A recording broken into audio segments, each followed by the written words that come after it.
Welcome students. देखो अब तक हम पढ़ चुके हैं चार्ज प्रॉपर्टीज, है ना। अब हम आते हैं इलेक्ट्रिक फील्ड पर।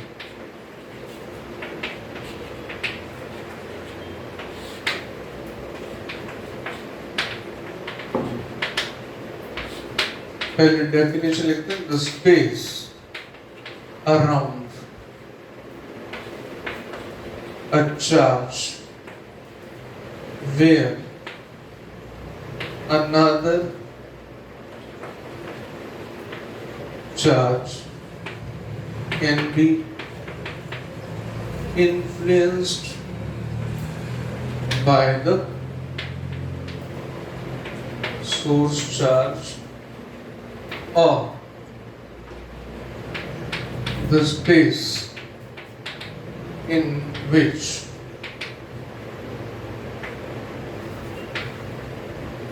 another charge can experience force। हालांकि ऑलमोस्ट बात एक ही है, ठीक है। मतलब एक चार्ज के अराउंड स्पेस, ध्यान रखना इलेक्ट्रिक फील्ड और इलेक्ट्रिक फील्ड इंटेंसिटी को लेकर बच्चों को मिसकंसेप्शन होता है, वो दोनों चीज सेम मानते हैं। इलेक्ट्रिक फील्ड और इलेक्ट्रिक फील्ड इंटेंसिटी सेम नहीं। मैं क्लियर करता हूँ। जैसे अर्थ के चारों तरफ उसका ग्रेविटेशन फील्ड है, सन के चारों तरफ उसका ग्रेविटेशन फील्ड है। कहाँ तक है? नेपच्यून, प्लूटो तक। तो जो उसके अराउंड का स्पेस है सन के अराउंड, जहां तक दूसरे masses force of gravity experience कर सकते हैं, वो उसका ग्रेविटेशन फील्ड हो गया। सेम वे एक चार्ज हमारे पास है, उस चार्ज के आसपास का जो स्पेस है, तो फील्ड की डेफिनेशन किस टर्म्स में आ गई? स्पेस, हमारे चारों तरफ की जो जगह है उसकी बात हो रही। तो उस स्पेस में जहां तक उसका एक इन्फ्लुएंस एग्जिस्ट करता है, वो उसका फील्ड कहलाता है। ये सिंपल सी डेफिनेशन। अब इस फील्ड को समझने के लिए, जो यहाँ इलेक्ट्रिक फील्ड की बात करूंगा तो चार्ज की बात कर रहा हूं, तो इलेक्ट्रिक फील्ड को समझने के लिए मतलब मैं ऐसा कहूंगा कि टू एनालाइज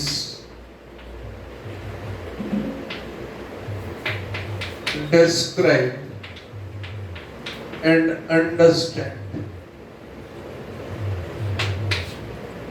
हमने इस फील्ड को समझना है, डिस्क्राइब करना है, इसका एनालिसिस करना है। तो हमारे पास वी हैव 3 मेथड्स। यूजुअली कोई भी फील्ड को जो समझा जाता है वो ऐसे ही कुछ मेथड्स होते हैं। इन जनरल ऐसा, मैं अब जरा मेथड की जिक्र कर देता हूँ। देखो, पहला मेथड है वेक्टर मेथड।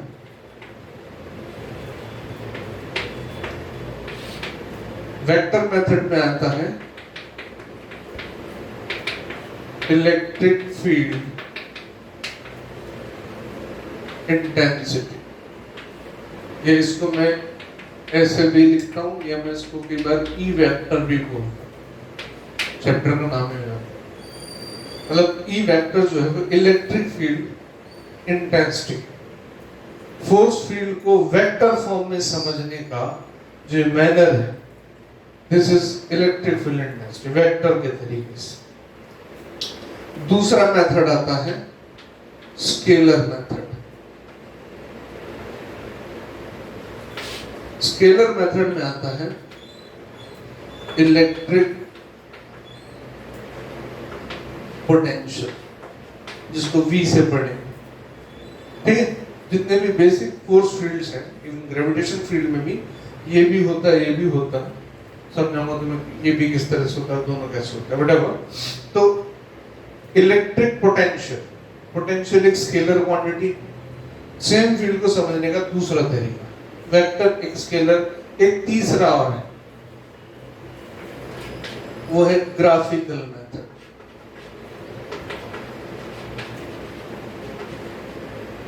डिटेल्स में पढ़ेंगे, इसको लिखता हूं। ग्राफिकल मेथड, ELOF शॉर्ट में बोलते हैं, electric lines of force. Charge के अराउंड हम लाइंस अज्यूम कर लेते हैं, सच में है कि नहीं है वो हम डिटेल में बाद में पढ़ेंगे। तो यहाँ बेसिक बात जो है वो मेरे को ये बताना है कि इलेक्ट्रिक फील्ड होता क्या है। स्पेस है जहाँ तक एक सोर्स चार्ज हमारे पास है, उसके आसपास के स्पेस में जहाँ दूसरे चार्ज उसका फोर्स या कुछ भी इन्फ्लुएंस फील कर सकते हैं, वो स्पेस जो है वो फील्ड कहलाता है। इसके बाद इसको समझने के 3 तरीके, एनालाइज करना। फील्ड है तो हमने मैथमेटिकली इसको समझना है, यानी मैं मैथमेटिकली बोल रहा हूँ। समझने के लिए कुछ ना कुछ टर्म्स में लिखोगे ना, तो मैथ्स के टर्म्स में।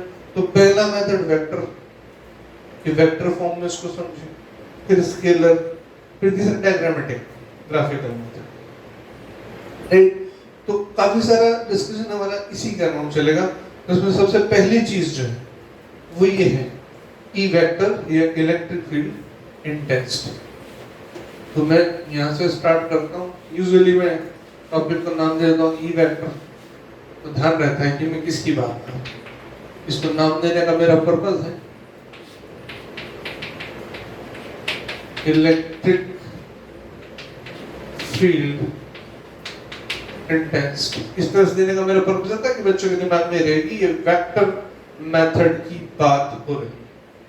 अच्छा, इलेक्ट्रिक फील्ड इंटेंसिटी की डेफिनेशन ये है, हम एक काम करते हैं, एक चार्ज लेते हैं Q, तो जिस चार्ज से इलेक्ट्रिक फील्ड इंटेंसिटी काउंट कर रहे हैं उसको मैं सोर्स चार्ज बोल देता हूं। ये पोजीशन O पे रखा है, चार्ज है Q है ना, पोजीशन O पे रखा है। यहां से ये कोई पॉइंट है P जिसका पोजीशन वेक्टर है R। यहाँ पे एक चार्ज रखा Q0, इसको बोलते हैं टेस्ट चार्ज। बात से समझ में आ रहा है कि इस सोर्स से जो फील्ड प्रोड्यूस हुआ, उस प्रोड्यूस्ड फील्ड को टेस्ट करने के लिए एक चार्ज रखा, टेस्ट चार्ज। इसकी थ्योरेटिकल बात ये होती है कि टेस्ट चार्ज की खासियत ये होती है कि ये स्मॉल है, इसको लिख देता हूँ स्मॉल, कि इसकी खुद की अमाउंट इतनी कम है कि अपना कोई फील्ड जनरेट नहीं करता, सिर्फ फील्ड को एक्सपीरियंस करता। प्रैक्टिकली बोले तो अगर ये 1 मिली कूलम चार्ज, तो ये 1 माइक्रो कूलम रख दो। मिली और माइक्रो में अंतर समझते, 10⁻³ मिली होता है, 10⁻⁶ माइक्रो हो जाता है, मतलब बहुत छोटा उसके रिलेटिव। तो प्रैक्टिकली ये है, थ्योरेटिकली ये कि ये इसको स्मॉल पॉजिटिव होता है, स्मॉल पॉजिटिव टेस्ट चार्ज, जिसका अपना खुद का फील्ड ना हो या नेग्लिजिबल हो, जो सिर्फ दूसरे का फील्ड एक्सपीरियंस कर सके, वो टेस्ट चार्ज कहलाता है। तो यहाँ पर इलेक्ट्रिक फील्ड इंटेंसिटी की डेफिनेशन ये होती है कि if you place a small positive test charge in the field of the source charge capital Q, then Q0 experiences some force, that is Q0 capital Q upon 4πε0 r square r cap. So at point P, due to charge Q placed at position O, the electric field intensity at P is defined as E is equal to F by Q0. मतलब ऐसे, E is equal to Q upon 4πε0 r square r cap. इसको एक और तरीके से लिखते हैं, वो ऐसे लिखते हैं, E is equal to F upon Q0। अगर हमें टेस्ट चार्ज डिफाइन नहीं किया तो ऐसा लिख सकते हैं, E F by Q0 limit Q0 tends to 0। ये हमने डिफाइन कर दिया था, इसलिए इसमें लिमिट लिखने की जरूरत नहीं थी कि हम ऑलरेडी स्मॉल ले रहे हैं, नहीं लिखा तो डायरेक्ट ये लिख सकते।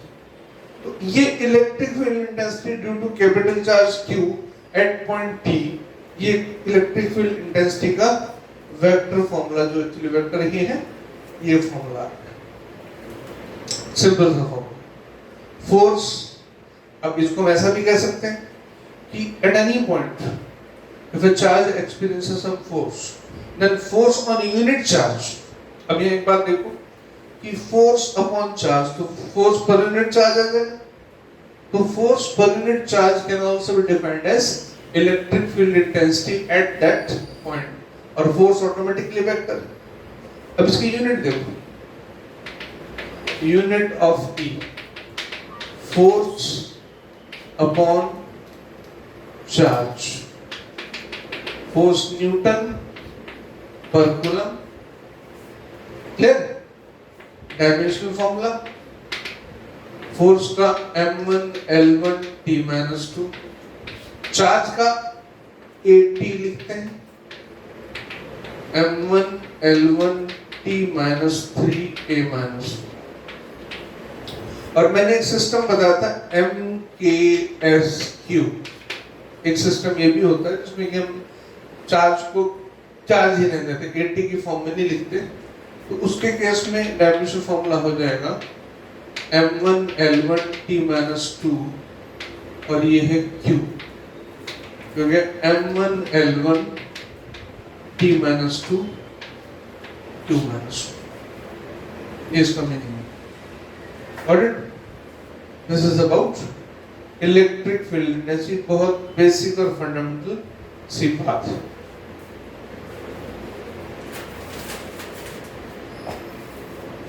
अब इसकी वेक्टर फॉर्म जैसा कि हमने कूलम्ब्स लॉ में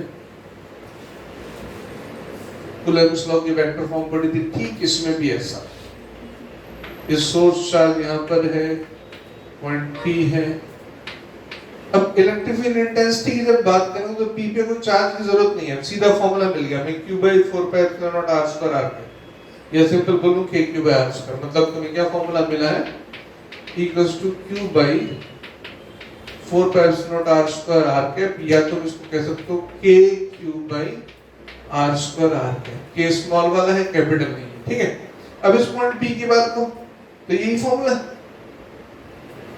बस ये OP क्या हो गया, R हो गया, राइट। अब इसी में जैसे मैंने उसमें उस केस में बताया था कि सपोज करो कि चार्ज यहाँ पर रखा है, ये ओरिजिन है, ये पोजीशन है सपोज A और ये पॉइंट है P, चार्ज रखा है यहाँ पे और फील्ड पूछा है यहाँ पर, तो ये R1, ये R2, इसको ले लो R, तो फॉर्मूला तो अब भी यही हो गया, EP कितना हो गया, Q/4πε0r², बस अब R देखना है क्या है, देखो R1 + R = R2, तो R = R2 - R1, small r is what, R is what, mod of R, ठीक है। और R कैप क्या हो जाएगा, vector R upon mod R। अब इसको मैं ऐसे लिखता हूं, देखो EP Q/4πε0, R क्या है, mod of R,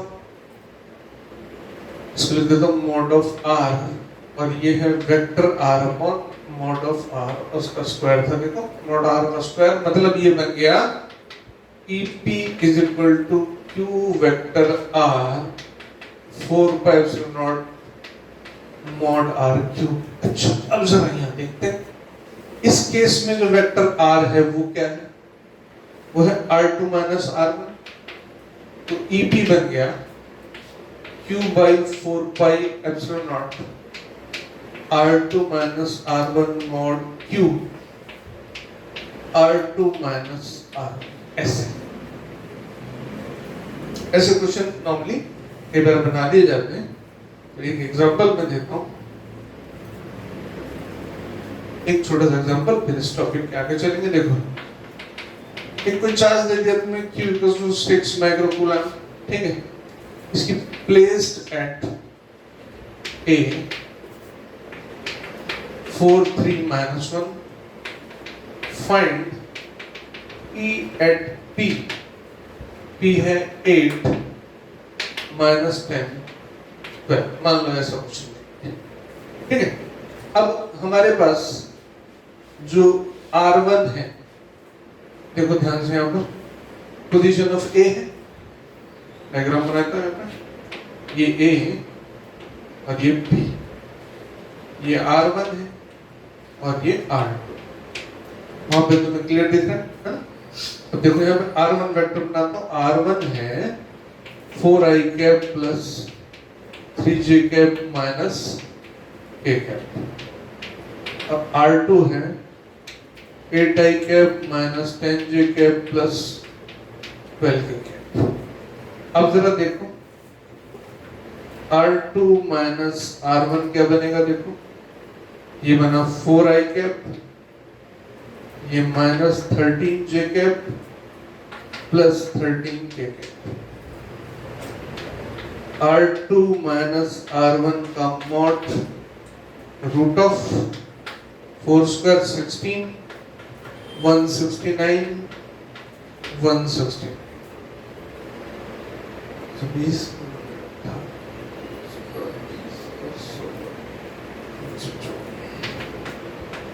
354 का रूट ये। अब उसमें सिर्फ वैल्यूज रखें। लास्ट इसको ऐसे रखते हैं 1/4 पाई एप्सिलॉन नॉट कितना बनता है? 9 इंटू 10 टू द पावर 9। क्यों कितना है? 6 microcoulomb. 6 into 10 to the power -6। यहाँ तक बात खत्म हो गई। नीचे है R2 माइनस R1 का मॉड का क्यूब। मॉड क्या है? ये रहा, मतलब 354 पावर 1/2 है, क्यूब हो जाएगा 3/2 हो जाएगी। और ये R2 minus R1 4i cap minus 13j cap plus 13k cap. इसको सॉल्व कर लेंगे, आंसर आ जाएगा। इस तरीके से हम ई वेक्टर को फाइनली पढ़ते हैं।